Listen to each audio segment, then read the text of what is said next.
Hello friends, welcome to Indian Recipes Tamil. Diwali வந்துருச்சு. நீங்க எல்லாரும் ரொம்ப ஈஸியான ஸ்வீட் ரெசிபி பண்ணனும்னு நினைச்சிட்டு இருப்பீங்க. இந்த ஸ்வீட் ரெசிபி வந்து பாத்தீங்கன்னா ஈஸியாவும் இருக்கும், அதே சமயத்துல ரொம்ப டேஸ்டியாவும் இருக்கும். வாயில வச்சதும் கரஞ்சு போற அளவுக்கு ஒரு சுவையான மில்க் கேக் தான் நம்ம வந்து பார்க்க போறோம். இந்த ஸ்வீட் வந்து பார்த்தீங்கன்னா பால்கோவாவை விட பல மடங்கு சுவையாக இருக்கும். டேஸ்ட்டில் அப்படியே வாயில் வச்சதும் கரைஞ்சிரும், அவ்வளோத்துக்கும் சுவையாக இருக்கும். ஸோ கண்டிப்பாக நீங்கள் இந்த தீபாவளிக்கு செய்து பாருங்கள். இதுக்கு தேவையான இன்க்ரீடியண்ட் வந்து பார்த்திங்கன்னா 2-3 தான் இருக்கும். ரொம்ப கம்மியான இன்க்ரீடியண்ட் வச்சு தான் பண்ண போகிறோம். நீங்களே பாருங்கள் எவ்வளோ சாஃப்டாக இருக்குது. ஸோ வாங்க ஃப்ரெண்ட்ஸ், இந்த ரெசிபி எப்படி செய்கிறதுன்னு வீடியோக்குள்ளே போய் பார்த்துடலாம். இந்த ரெசிபி பண்ணுறதுக்கு நான் வந்து இன்றைக்கி 1.5 லிட்டர் அளவு பால் எடுத்திருக்கேன். இது வந்து நல்லா கொதித்து நல்லா பொங்கிருச்சு. இந்த பால் வந்து பார்த்திங்கன்னா பாதியாக வத்துற வரைக்கும் நல்லா வற்ற விடுங்க.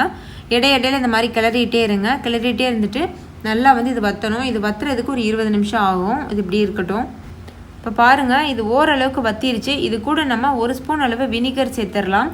ரொம்ப கம்மியாக தான் சேர்க்கணும். இடையில சேர்த்து நம்ம கலந்துகிட்டே இருக்கணும். இடையில நான் வந்து சேர்த்துட்டே இருந்து மொத்தமாக 1 டேபிள் ஸ்பூன் அளவு வினிகர் சேர்த்துருக்கேன். அப்போ தான் வந்து நம்மளுக்கு கொஞ்சம் திரியாக வரும் பால்கோவா மாதிரி. இது இப்போ நல்லா வற்றட்டும், முழுமையாக வற்றட்டும். இப்போ பாருங்கள், ஒரு 40 நிமிஷம் ஆயிடுச்சு. இது நல்லா வத்திருச்சு. இந்த அளவுக்கு வந்து நம்மளுக்கு வத்தி வரணும். நல்லா கலந்துகிட்டே இருந்தீங்கன்னா நல்லா வந்து வத்திரும். நீங்கள் லோ ஃப்ளேமில் வச்சுட்டு நீங்கள் ஏதாவது வேலை இருந்ததுன்னா கூட பார்க்கலாம். 40 நிமிஷமும் பக்கத்துலேருந்தே கிளந்துகிட்டே இருக்கணும்னு இல்லை.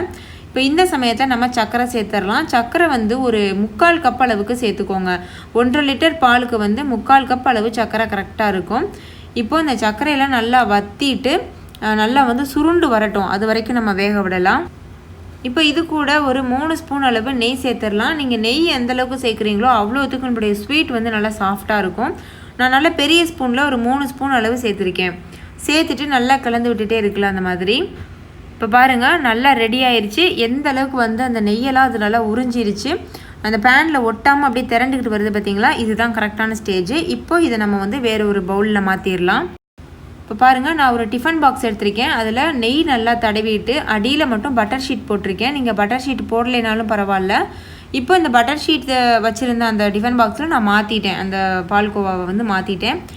இப்போ இது நல்லா காயட்டும். இது ஒரு 3 மணி நேரம் நல்லா காஞ்சிருச்சு. இப்போது அந்த ஓரங்களையெல்லாம் இந்த மாதிரி கத்தி வச்சு எடுத்து விட்டுருங்க. அட்லீஸ்ட் வந்து உங்கள்ட்ட நேரம் குறைவாக இருக்குன்னா நீங்கள் 1 மணி நேரம் காய வச்சா கூட போதும். அதிகபட்சமாக 3 மணி நேரம் காய வைக்கணும். இப்போ ஒரு பிளேட்டில் இந்த மாதிரி மாற்றிட்டு டேப் பண்ணுங்கள். டேப் பண்ணிவிட்டு இந்த மாதிரி இந்த டிஃபன் பாக்ஸ் எடுத்திங்கன்னா அழகாக அது வெளியில் வந்திருக்கு பாருங்கள். ரொம்பவே பார்க்குறதுக்கே அந்த டெக்ஸ்சரே ரொம்ப பெர்ஃபெக்டாக இருக்குது, சூப்பராக இருக்குது. ஸோ நீங்களும் கண்டிப்பாக இந்த தீபாவளிக்கு செய்து அசத்துங்க. இதை வந்து நீங்கள் சின்ன பீசஸாக போட்டு கட் பண்ணி சாப்பிடலாம்.